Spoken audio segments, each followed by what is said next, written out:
Andiyan ka na pala. Ano ba ginagawa mo dyan na iniintay ka nun si Mr. Martinez? Nasabi sa akin, industrious partner ka na daw. Pero mo yun, wala ka namang kwarto, kasosyo ka? Oo. Kung kailangan niya ako, siya ang pumarito dito. Awa na po, iba na ang tono mo kung magsalita ka, ha? Kung itong batang ito, ha? Hindi ba yun ang pinakiintay mo? Ano ba yan? Tungkol kay Siling. Ano yung pinanghahaba ng mukha mo para kang 3 milya dyan? Ayaw ka ba nun? Kung kailangan ni Siling ng kwartas na salapi, meron na. Meron siya magandang kinabukasan doon sa pinuntahan niya. Eh kung mag-i-start dito sa atin, anong makukuha dito?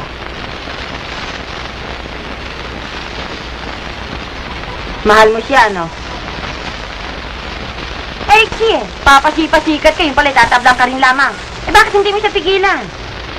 Hindi na ako maaaring pigilan eh. Aalis na siya mamayang gabi, alas 11. Sasakay sa aeroplano.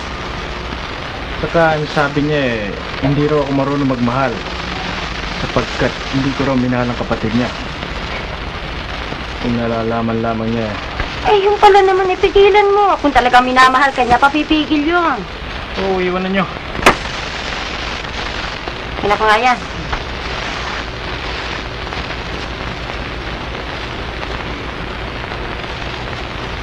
Ang ganda talaga ni Siling, ano?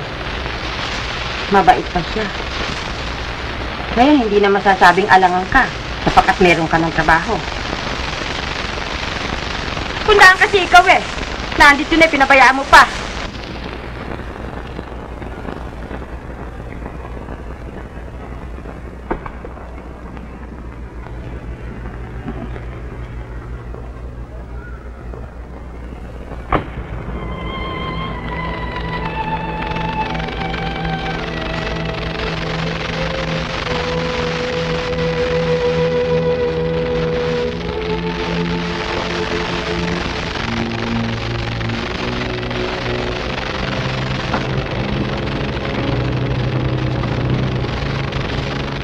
Rick!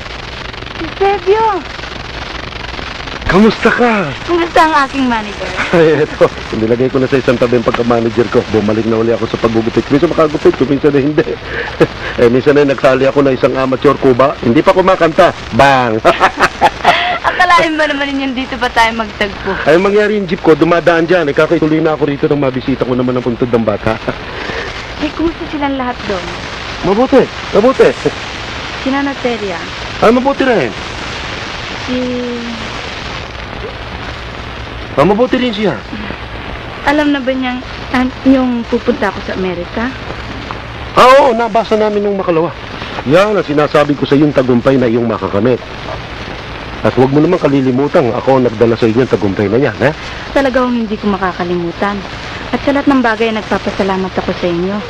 Kagaya ng pagkatanim niyo ng bandera Espanyola sa puntod ni Piding.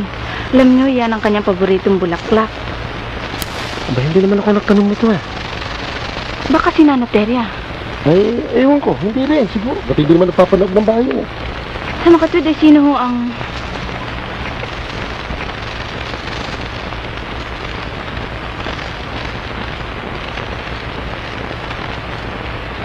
Kung gayon ay hindi kayo ang... Hindi nga ako, oh. Sumpama. At hindi naman si Nanateria? Lalong hindi namahan. Sa makatwid ay... Ay, salamat. Okay.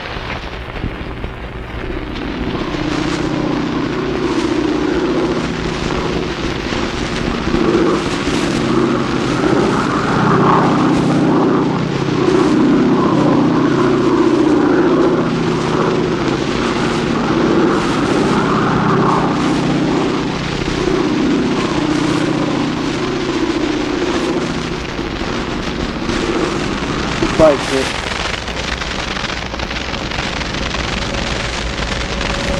Hello, Pa.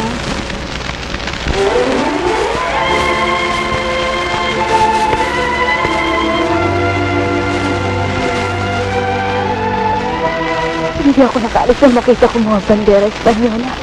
Marunong ka rin palang magmahal. Huwag ka na magsalita, Celine. Ano yung pagbabalik na ito ay isang panaginip? Hindi, Sid. Ito'y katotohanan.